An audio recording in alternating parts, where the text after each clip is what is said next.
كثر عنده الصخب وارتفعت الأصوات وأخرجنا، فقلت لأصحابي حين أخرجنا: لقد أمر عمرو بن أبي كبشة إنه يخافه ملك بني الأصفر، فما زلت موقنا أنه سيظهر حتى أدخل الله علي الإسلام. وكان ابن الناظور صاحب إيلياء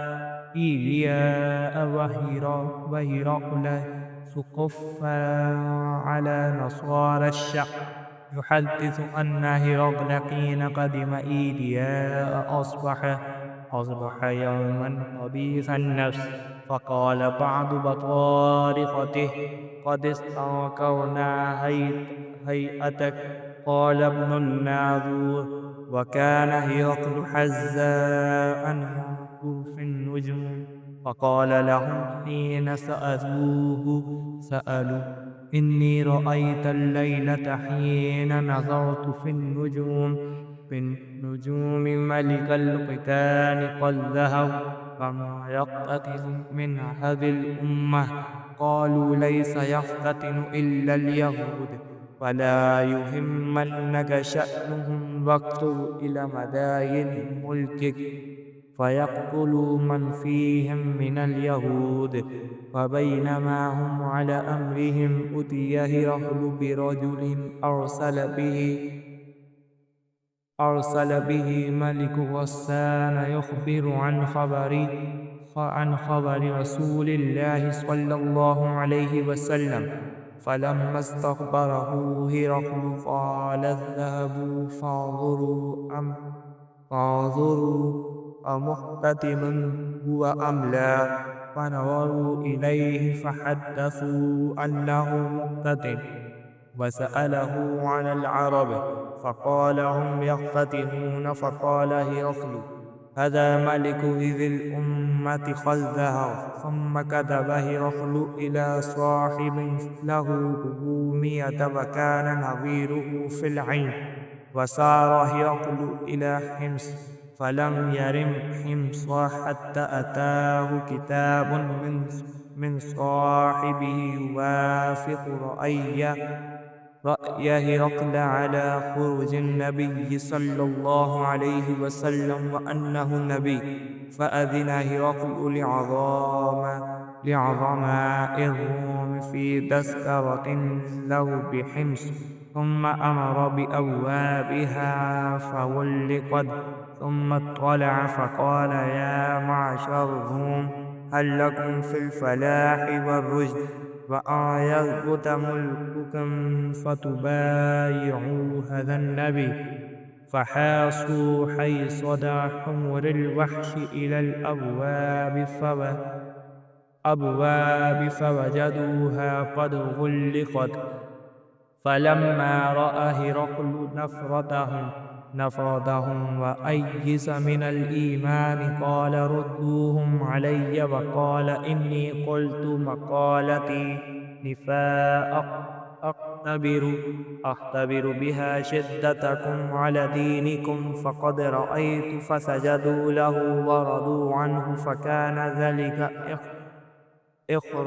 إخرشان هرقل. ورواه صالح بن كيسان ويونس ومعمر عن الزهري।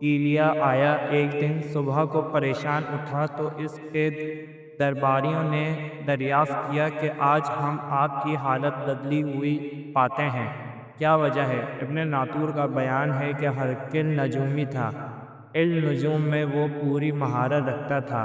اس نے اپنے ہم نشینوں کو بتایا کہ میں نے آج رات ستاروں پر نظر ڈالی تو دیکھا کہ فتنہ کرنے والا کا بادشاہ ہمارے ملک پر غالب آ گیا ہے۔ بھلا اس زمانے میں کون لوگ فتنہ کرتے ہیں؟ انہوں نے کہا کہ یہود کے سوا کوئی خطرہ نہیں کرتا، سوا ان کی وجہ سے پریشان نہ ہوں۔ سلطنت کے تمام شہروں میں یہ حکم لکھ بھیجے کہ وہاں جتنے یہودی ہوں سب قتل کر دیے جائیں۔ وہ لوگ انہی باتوں میں مشغول تھے کہ ہرقل کے پاس ایک آدمی لایا گیا جسے شاہ غسان نے بھیجا تھا۔ اس نے رسول اللہ صلی اللہ علیہ وسلم کے حالات بیان کیے۔ جب ہرقل نے سارے حالات سن لیے تو کہا کہ جا کر دیکھو وہ ختنہ کیے ہوئے ہیں یا نہیں۔ انہوں نے اسے دیکھا تو پایا کہ وہ ختنہ کیا ہوا ہے۔ ہرقل نے جب اس شخص سے عرب کے بارے میں پوچھا تو اس نے بتایا کہ وہ ختنہ کرتے ہیں۔ تب ہرقل نے کہا کہ یہی محمد صلی اللہ علیہ وسلم اس امت کے بادشاہ ہیں جو پیدا ہو چکے ہیں۔ پھر اس نے اپنے ایک دوست کو رومیہ خط لکھا اور وہ بھی علم نجوم میں ہرقل کی طرح ماہر تھا۔ پھر وہاں سے ہرقل حمص چلا گیا۔ ابھی حمص سے نکلا نہیں تھا کہ اس کے دوست کا خط اس کے جواب میں آ گیا۔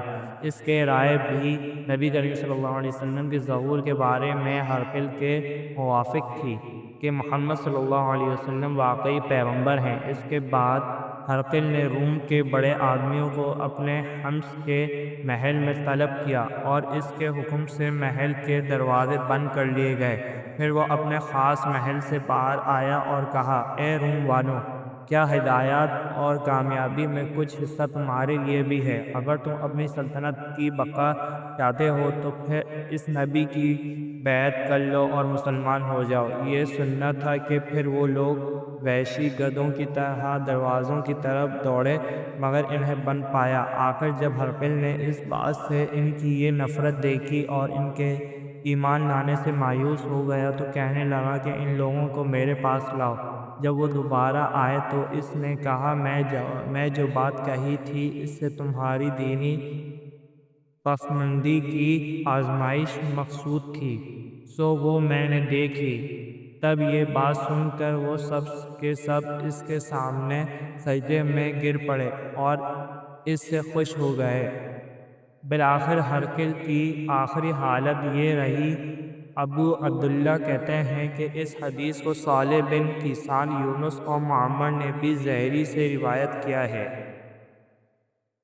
There was a great hue and cry in the royal court, so we were turned out of the court. I told my companions that the question of Ibn Abi Kabsha, the Prophet Muhammad, has become so prominent that even the king of Bani al-Asfar, Byzantine, is afraid of him. Then I started to become sure that he, the Prophet, would be the conqueror in the near future till I embraced Islam, that is, Allah guided me to it. The sub-narrator adds, Ibn an-Natur was the governor of Liyah, Jerusalem, and Heraclius was the head of the Christians of Sham. Ibn an-Natur narrates that once while Heraclius was visiting Iliyah, Jerusalem, he got up in the morning with a sad mood. Some of his priests asked him why he was in that mood. Heraclius was a foreteller and an astrologer. He replied, at night when I looked at the stars, I saw that the leader of those who practice circumcision had appeared, become the conqueror. Who are they who practice circumcision? The people replied, except the Jews, nobody practices circumcision, so you should not be afraid of them, Jews. Just issue orders to kill every Jew present in the country. While they were discussing it, a messenger sent by the king of Ghassan to convey the news of Allah's apostle to Heraclius was brought in. Having heard the news, he, Heraclius, ordered the people to go and see whether the messenger of Ghassan was circumcised. The people, after seeing him, told Heraclius that he was circumcised. Heraclius then asked him about the Arabs. The messenger replied, Arabs also practice circumcision. After hearing that, Heraclius remarked that sovereignty of the Arabs had appeared. Heraclius then wrote a letter to his friend in Rome who was as good as Heraclius in knowledge.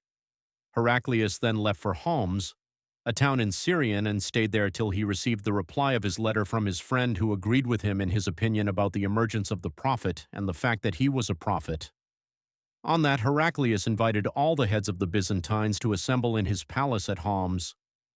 When they assembled, he ordered that all the doors of his palace be closed.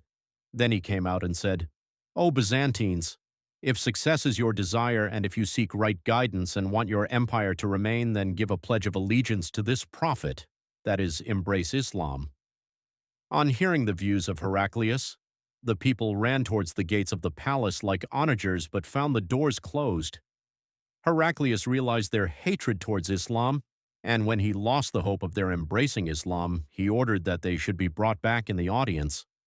When they returned, he said, "What already said was just to test the strength of your conviction, and I have seen it." The people prostrated before him and became pleased with him, and this was the end of Heraclius's story in connection with his faith.